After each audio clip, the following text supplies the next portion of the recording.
Hey guys, so today I'm at Palisades Reservoir, which sits right along the Wyoming-Idaho border at the north end of Star Valley. Actually, half the reservoir, or 2/3 of it, is in Idaho and half sits in Wyoming, because the state line crosses right through it. But I thought I'd show you some areas around it. It's formed by the Snake River, which flows down out of through Teton and Jackson and through the canyon here, and then ends up cutting into Idaho and heading towards I think it ends up at the Pacific Ocean, or maybe it cuts into the Columbia River. I'm not sure exactly. I haven't checked a map in a while. But here at the south end of the reservoir at the Salt River, which comes up through Star Valley, the Salt River does. They have a wildlife refuge.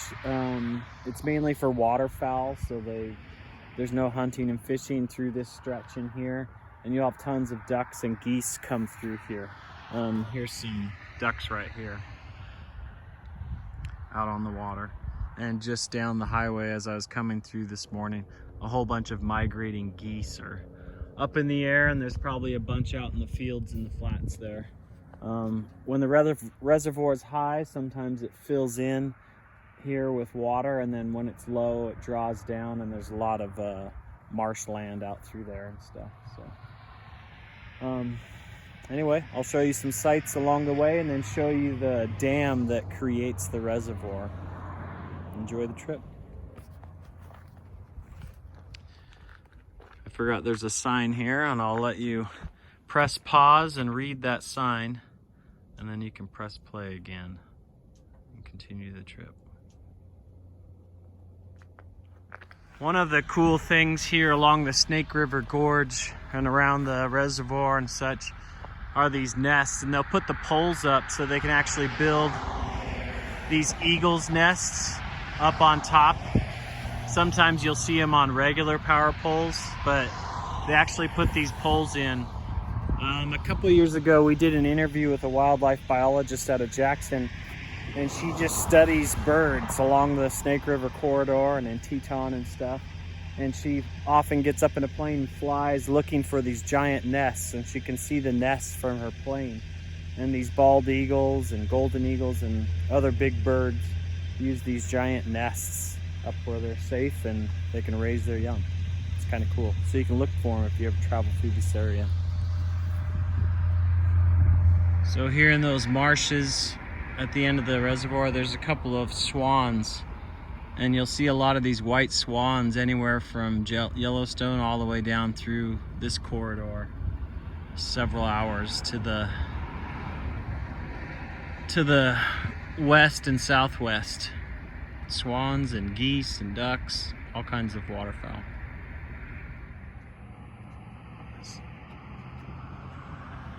I don't know if you can read that or not.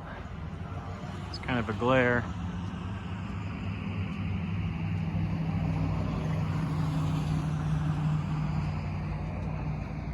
So here,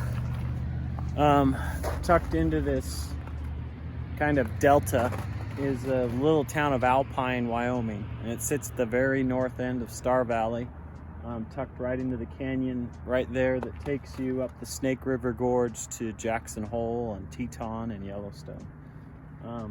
The Grays River flows out of that canyon, and the Snake River flows out of that canyon, and they join here in Alpine, and then they come in and they create with the Salt River. The three rivers come together and form Palisades Reservoir with the dam at the end. So kind of interesting. It's a cool little town here in Alpine. Your last stop before passing out of Wyoming into Idaho. I don't know much about the historians that this pillar was about, but it's a state historical marker, and you can Google about them and kind of learn about them.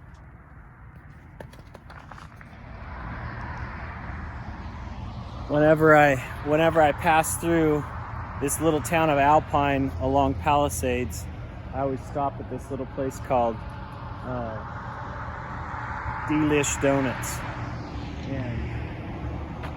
and get some of these small fried donuts they have. They're really good. They sell them by the half dozen or the dozen. if you ever come into Alpine, Wyoming, stop at Delish Donuts. They close at like 2, so you have to get here in the morning. It's pretty good.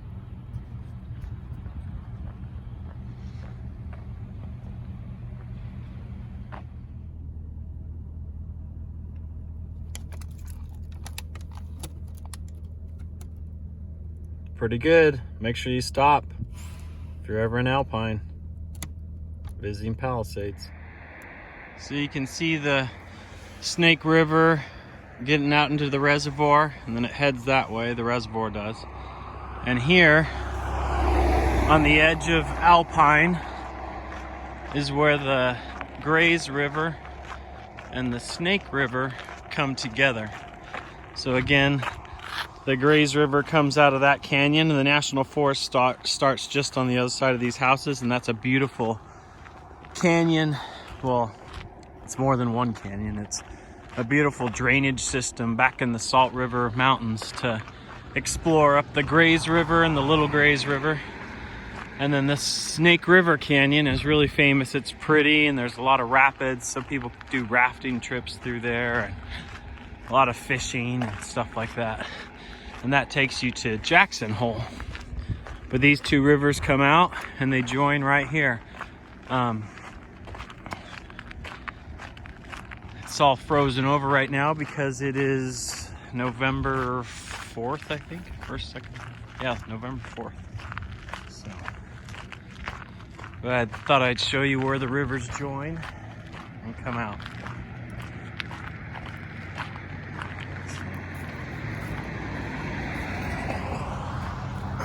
There's good fishing through here, and it's all frozen over in here. When it's not frozen over, often you'll see boats drifting up into here, or whoever doing some fishing. People like to four-wheeler down here and fish along the shores and such, but this is where Palisades Reservoir starts, where the Grays River and the Snake River come together.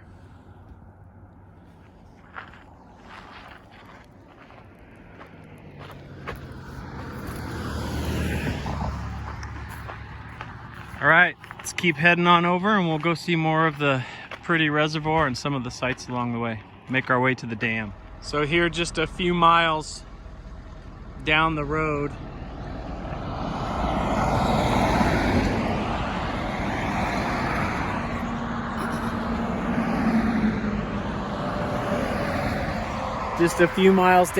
from Alpine sits the state line. Not sits the state line, but the state line crosses through here, and it cuts right along the edge of Star Valley and comes and cuts off the reservoir. So the south end of the reservoir, I guess, is in Wyoming, and then the rest is in Idaho. Kind of interesting. Not too many reservoirs sit across state lines like that. So you have to get just over this little rise is the last little fishing shop before you head up along the reservoir, and you can buy fishing licenses for Wyoming and Idaho, kind of like Flaming Gorge Reservoir. Another field trip I'll take you on as well this year.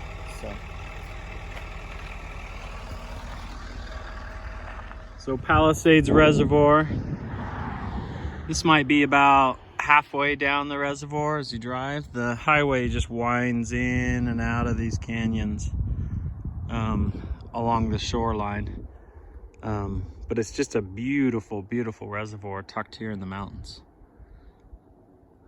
Before they built the dam at the end, the river, the Snake River, after the Salt River and the Grays River joined it there, it would just flow down the bottom of a valley here, and I think the old highway used to go through the bottom of the valley before they built the reservoir. But there's these beautiful canyons that come off to the side here every so often. Some of them are deep canyons like this one. On the other side of this range is Jackson Hole.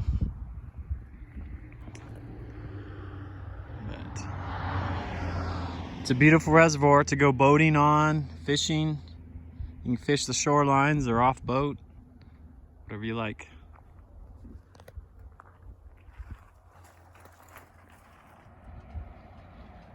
Now I think I'm about halfway down the reservoir. The last stop was maybe a third of the way down. But sometimes it's fairly narrow and other times it's pretty wide. This is probably maybe its widest spot or one of them. From shore to shore. But as you can see, it's really, really pretty here. So a lot of it does freeze over in the winter, especially at the ends. I think there's a channel of it that might stay open, but it's frozen over enough. You see four-wheeler tracks and snowmobile tracks out all over the reservoir during the winter. It's getting pretty darn cold here. But it's kind of a reservoir that often people don't think of. They think of Flaming Gorge and some of the other lakes up in Yellowstone and Teton, but for some reason this one kind of gets forgotten as a Wyoming reservoir because just the end of it is in Wyoming.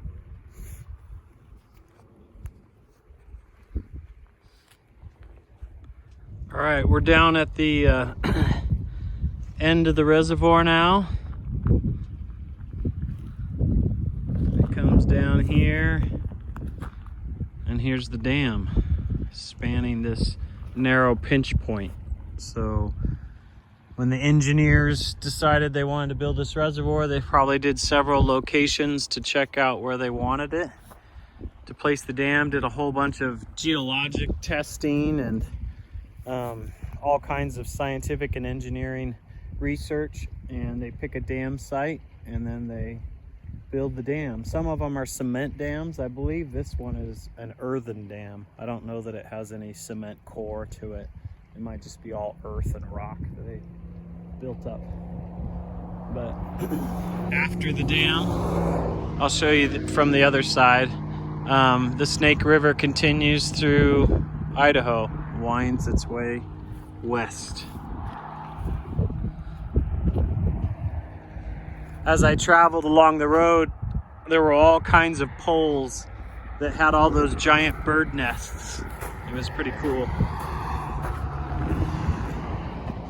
I'll show you these signs. You can press pause on this and read it. So press pause and read that.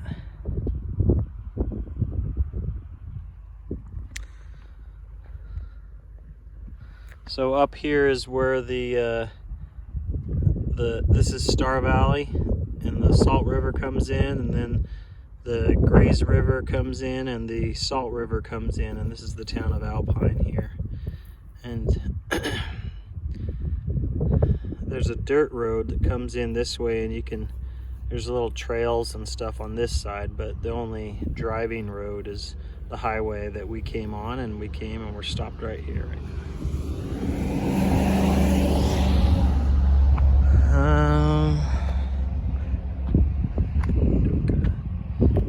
You can press pause on this section and read that. And then you can press pause and read that. It talks about the dam. Concrete gravity dam.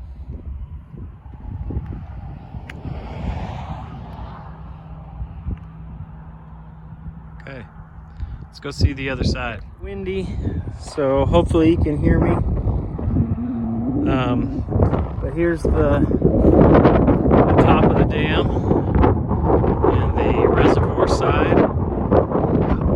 There's a road going across that you can't cross. And then you can come down here and see the other side. The base of the dam is pretty wide. So you can see how wide it is, and it slopes down there through the chain link. You can drive down around in the bottom and park down there, and then you can fish all the way up to where the water comes out of the not sure what you call it, the facility there where the water flows down through the dam. They generate power out of that. It flows through the turbines there. Around this side.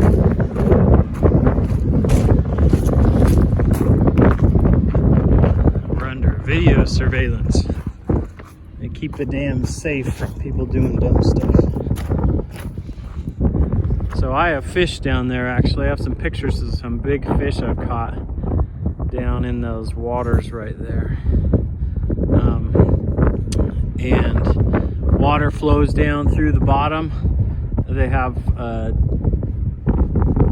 piping or tunnels that the water flows through, and then it comes through that plant there, and the turbines in the bottom, it spins those turbines and then generates power, and then the power is taken out to different cities and locations where it's needed. So, I think I might drive down to the bottom and give you a view from the bottom, and then we'll see how it goes from there. All right, we'll go in here, and we're down at the base of the dam. We'll go in here and see the dam from the bottom. There's a campground here if you're ever interested in camping. All right, here we are at the base of the dam. You can see how wide it is there. This pinch point in what used to be a deep canyon. And there's the dam facility that runs, I'm assuming, some type of turbines inside, generate power. And this is the Snake River that flows out of it. And the Snake River through here, through Swan Valley, is world famous for fly fishing. So a lot of people bring their drift boats, and they have a lot of outfitters, guides that take people fly fishing through here. But the Swan Valley Snake River fly fishing is pretty well known all over the place, really. I've only fished right up here close to the dam and then on the other side, but I've never fished down through Swan Valley, Idaho. It's a beautiful place though, very drive. And then this takes you out to Idaho Falls, Idaho, which is a fairly decent sized city in Idaho. That might be it for the field trip. Hopefully it wasn't too boring. But come to Palisades. There's so much camping and beautiful locations all along the way there, and you can go boating and everything. It's a forgotten reservoir in Wyoming. Thanks for coming, guys. Bye.